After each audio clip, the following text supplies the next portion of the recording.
RRB group ডির form fill আপের last date ছিল 22/2/2025 তারিখ পর্যন্ত, কিন্তু সেই ডেট এক্সটেনশন হয়েছে। তা আপনারা কীভাবে জানবেন অফিসিয়াল নোটিফিকেশন? গুগলে গিয়ে সার্চ করবেন indianrailway.gov.in। তো এই যে অফিসিয়াল ওয়েবসাইটটি দেখতে পাচ্ছেন ইন্ডিয়ান রেলওয়ের অফিসিয়াল ওয়েবসাইট, এই অফিসিয়াল ওয়েবসাইটে আপনারা এখান থেকে ক্লিক করে পৌঁছবেন। এখান থেকে গিয়ে দেখবেন যেখানে প্রত্যেকটি আরআরবির মানে অফিসিয়াল ওয়েবসাইট দেওয়া রয়েছে। প্রত্যেকটি বোর্ডের এখানে অফিসিয়াল ওয়েবসাইট দেওয়া রয়েছে, যেখানে যে কোনো একটিতে আপনারা ক্লিক করে নেবেন। আমি এখান থেকে কলকাতা বোর্ডে চলে গেলাম। তো সেখানে কলকাতা বোর্ডে গিয়ে আপনারা এখান থেকে দেখতে পাবেন, এখানে প্রথমেই যে নোটিফিকেশানটি দেখতে পাচ্ছেন একদম উপরে 08/2024। তো 2024-এর যে নোটিফিকেশান 8/2024, তো সেখানে আপনারা ক্লিক করবেন। এখানে ক্লিক করলে এখান থেকে দেখবেন পেজটি ওপেন হয়ে যাবে, এবং এই পেজটি ওপেন হলে এখান থেকে দেখতে পাবেন 19 তারিখে একটি নোটিফিকেশান পাবলিশড হয়েছে, যেটা দেওয়া রয়েছে দেখতে পাচ্ছেন 19 তারিখ। তো সেখানে আপনারা এখান থেকে এই যে ইংলিশ ভার্সন এবং হিন্দি ভার্সন দুটো রয়েছে পিডিএফ, এখান থেকে ডাউনলোড করে নেবেন।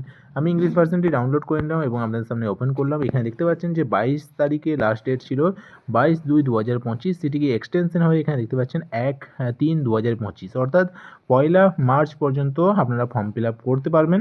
এবং এখানে যে পেমেন্ট, যে closing date and time application fee পেমেন্টে, সেটা হচ্ছে 3 তারিখ পর্যন্ত আপনারা ফিটি পেমেন্ট করতে পারবেন।